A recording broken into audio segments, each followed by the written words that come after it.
శ్రీ శంకర భగవత్పాద విరచిత గణేశ భుజంగ ప్రయాత స్తోత్రంలోని 3వ శ్లోకాన్ని ఈరోజు మనం తెలుసుకునే ప్రయత్నం చేద్దాం.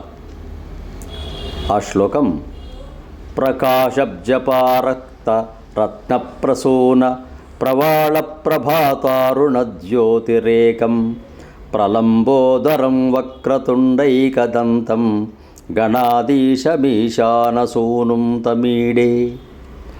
జారుసున్న ఉదరముతో వక్రతుండముతో ఏకదంతముతో రాసిపోసిన మందార పువ్వులో రత్నములో పగడములో లేక ఉదయించుచున్న సూర్యుడో అన్నట్లు ఎర్రని కాంతితో జ్యోతిరూపుడై వెలుగులను ప్రసాదిస్తున్న ఈశాన పుత్రుని గణాధీశుని వినుతించెదను అని శంకరులు ఈ శ్లోకంలో ఆ వక్రతుండుని యొక్క అరుణారుణ ప్రభా తరుణ రూపాన్ని వర్ణిస్తూ ఉన్నాడు.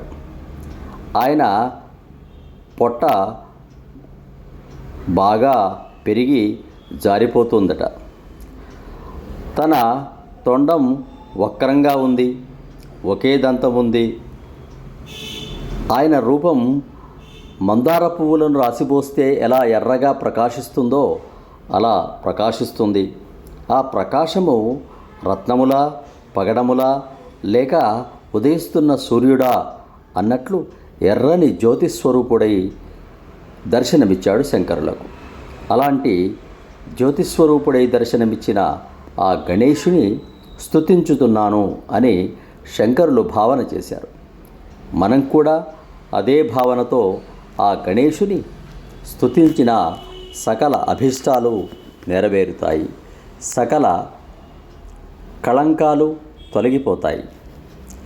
ప్రకాశబ్జపారక్తరత్నప్రసూన ప్రవాళ ప్రభాతారుణ జ్యోతిరేకం ప్రలంబోదరం వక్రతుండైకదంతం గణాధీశమీశానసూనుం తమీడే.